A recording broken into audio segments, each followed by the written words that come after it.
Alright, so the first and second derivative test, what are you trying to figure out? You're trying to figure out relative extrema or absolute extrema. Most of the time you're just going to worry about if it's going to be extrema or not. Extrema is a maximum or a minimum on a closed interval or the whole thing or whatever. Like x cubed, if you can picture that right now, that's actually a horrible choice. X squared has a absolute extrema of a minimum at x equals 0 because that's the lowest it's going to get. If you were to change x cubed from just -1 to 1, at 1 you're going to have a absolute extrema and a minimum extrema at -1 and 1 respectively. So what is the first derivative test? First derivative test is just using f prime. So if f prime of x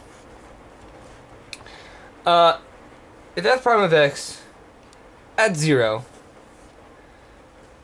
changes from a positive to a negative. So let's look at f prime of x. Let's say over here this is f prime of x. We should know that this means that at these points f of x is negative slope to a positive slope.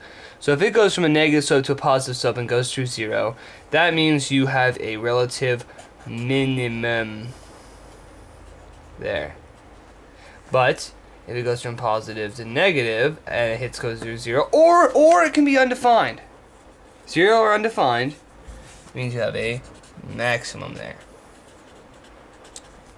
That's basically what f of x equals. But if it doesn't go through 0 or it doesn't change signs, then it doesn't mean anything. Like if it hits 0 right here, it does this, it's always having a positive slope, and if it does this, it's still not doing anything to help you out in making a minimum and maximum. That's the first test. This is first, just using f prime. The second one's down here. Basically what it says is if f prime of x or c equals to 0, at some point at c it's going to equal to 0. So let's say that point is 1. So at 1 it's going to equal to 0 on f prime. Let's just say it does this. Okay? And f double prime of c is equal to or less than 0. It means you have a maximum, correct? Yes. And this is a maximum. And if double prime of c is greater than 0, you have a minimum. I don't know if you know this yet, but f of x is your function. This is what it is.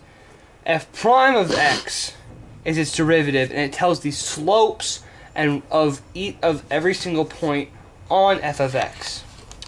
F double prime of x is the slopes of f prime of x, but it is also the concavity of f of x, telling you if it's going facing up or facing down, which does help out when you're trying to figure out if a tangent line is above or below a line. That's all there is on this derivative test. It's not that hard. It's something that should be pretty simple to understand if you understand what f prime and f double prime equal. Have fun.